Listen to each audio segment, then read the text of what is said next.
Hello guys, welcome to demon series episode number 1. ఇదేంటి sounding కొత్తగా ఉంది అనుకుంటున్నారా?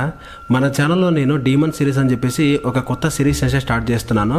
ఇందులో నేను మీకు తెలియని డీమన్స్ అండ్ మాన్స్టర్స్ గురించి కంప్లీట్గా ఎక్స్ప్లెయిన్ చేస్తాను. మన ఛానల్లో హారర్ మూవీస్ని మీరు ఆదరించినట్టే ఈ కొత్త సిరీస్ని కూడా ఆదరిస్తారు అని చెప్పేసి నేను మనస్ఫూర్తిగా కోరుకుంటున్నాను. గాయస్, ఈ సిరీస్ మిమ్మల్ని ఎక్కడ డిసప్పాయింట్ చేయదు. చాలా థ్రిల్లింగ్గా ఉంటాయి వీడియోస్. ఇకపోతే ఈ వీడియోలో మనం మాట్లాడుకోబోయేది లూసిఫర్ అనే డీమన్ గురించి. ఈ డీమన్ ని సేటాన్ అని కూడా పిలుస్తూ ఉంటారు. ఇక మనం వీడియోని స్టార్ట్ చేయబోయే ముందు మీలో ఇంకా ఎవరైనా మన ఛానల్ సబ్స్క్రైబ్ చేయలేదా? గాయస్, ఇప్పుడే సబ్స్క్రైబ్ చేసి ఈ వీడియోని లైక్ చేసి మీ ఫ్రెండ్స్కి కూడా షేర్ చేయండి. మన ఛానల్ గ్రో అవ్వడానికి మీరు సపోర్ట్ చేస్తారు అని అనుకుంటున్నాను. ఈ వీడియో అయితే చాలా థ్రిల్లింగ్గా ఉంటుంది. వీడియోని ఎక్కడ స్కిప్ చేయకుండా ఎండ్ వరకు చూడండి.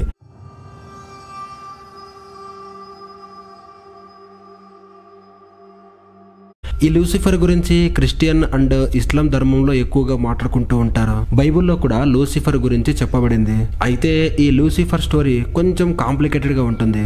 నేను మీకు సింపుల్ గా ఎక్స్ప్లెయిన్ చేస్తాను. యాక్చువల్ గా దేవుడు అన్నిటికంటే ముందు స్వర్గాన్ని సృష్టించుంటాడు. అయితే ఆ స్వర్గంలో ఉండడానికి కొంతమంది ఏంజల్స్ అంటే దేవతల్ని కూడా సృష్టించాడు. ఈ ఏంజల్స్ లో ప్రముఖ స్థానంలో ఉన్నది ఆర్క్ ఏంజల్స్. ఈ ఆర్క్ ఏంజల్స్ కి స్వర్గంలో పెద్దపీట వేసేవాళ్ళు.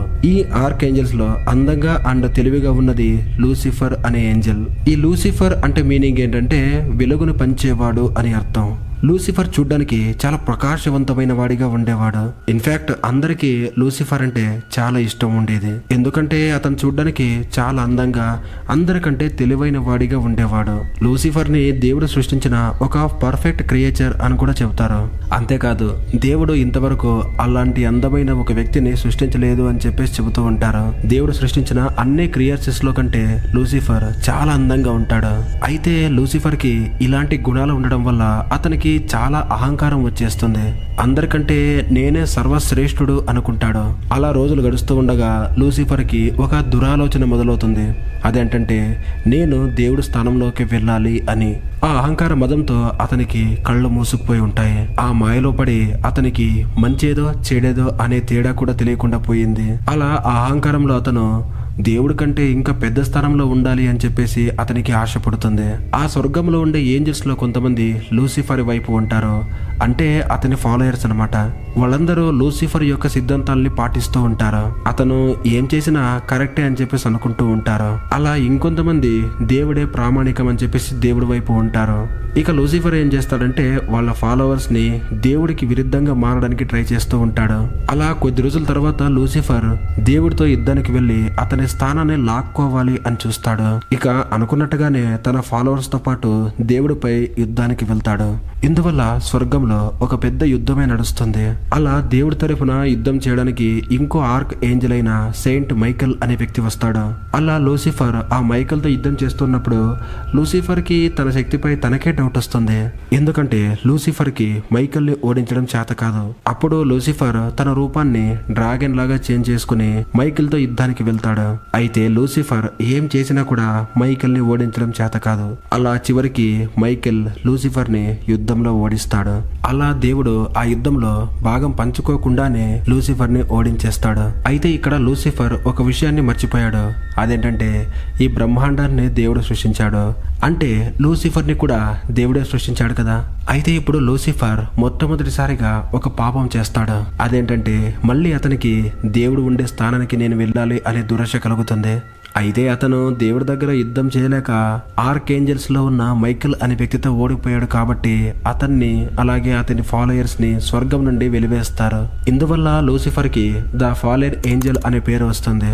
అలాగే అతన్ని సేటాన్ అని కూడా పిలుస్తారు. ఇకపోతే ఇస్లాం ధర్మంలో సేటాన్ ని సైతాన్ అని కూడా పిలుస్తారు. అలా లూసిఫర్ అండ్ అతని ఫాలోవర్స్ నరకానికి వెళ్ళిపోతారు.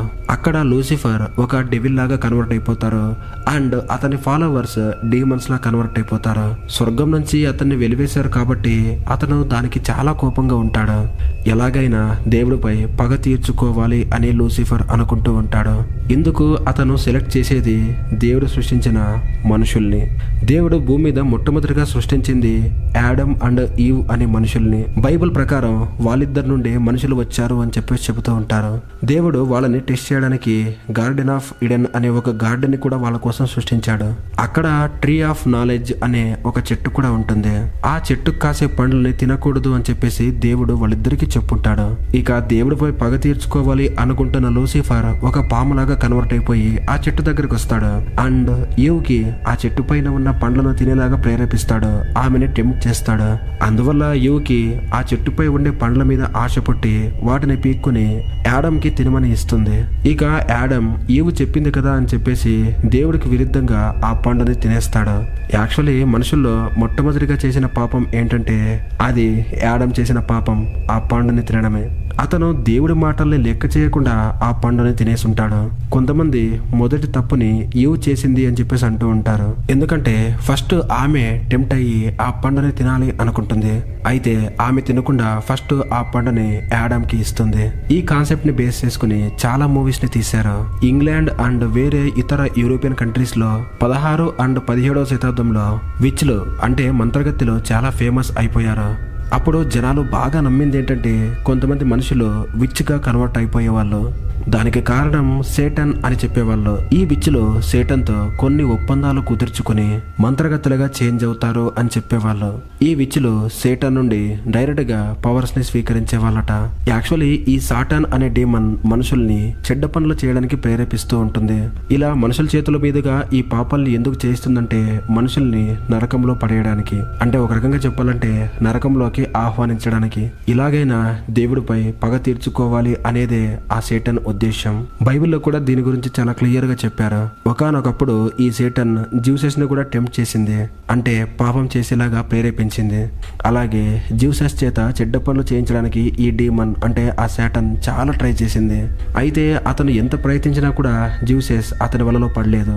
ఎలాగోలా అతను దాని నుండి తప్పించుకుంటూ ఉంటాడు అండ్ ఎటువంటి పాపము కూడా చేయలేదు. అండ్ మీకు తెలియని ఇంకో విషయం ఏంటంటే కొంతమంది సీక్రెట్ గా ఇప్పటికి కూడా సేటన్ ని పూజిస్తూ ఉన్నారట. అలా సేటన్ ని ఆరాధించే వాళ్ళకి సేటన్ చాలా పవర్స్ ఇస్తాడు అని చెప్పేసి చాలా మంది బయట చెప్పుకుంటూ ఉన్నారు. ఇప్పటికీ మీ చుట్టుపక్కల ఉన్న వాళ్ళు కూడా మీకు తెలియకుండా సీక్రెట్ గా సాటాన్ని పూజిస్తూ ఉండొచ్చేమో. ఇలా చాలా కల్ట్ గ్యాంగ్స్ అలా సేటన్ ని పూజిస్తూ ఇప్పటికీ దృశ్యశక్తుల్ని పొందుతూనే ఉన్నారు. సో గైస్, ఇదే లూసిఫర్ యొక్క స్టోరీ.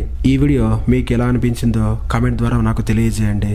అండ్ ఇది ఎంతవరకు నిజమో నేను మీకు చెప్పలేను. కేవలం ఇస్లాం అండ్ క్రిస్టియానిటీ ధర్మాల్లో ఉన్నదే నేను మీకు చెబుతున్నాను. సో గైస్, వీడియో నచ్చితే ఈ వీడియోని లైక్ చేసి మన ఛానల్ని సబ్స్క్రైబ్ చేయండి. Thank you for watching.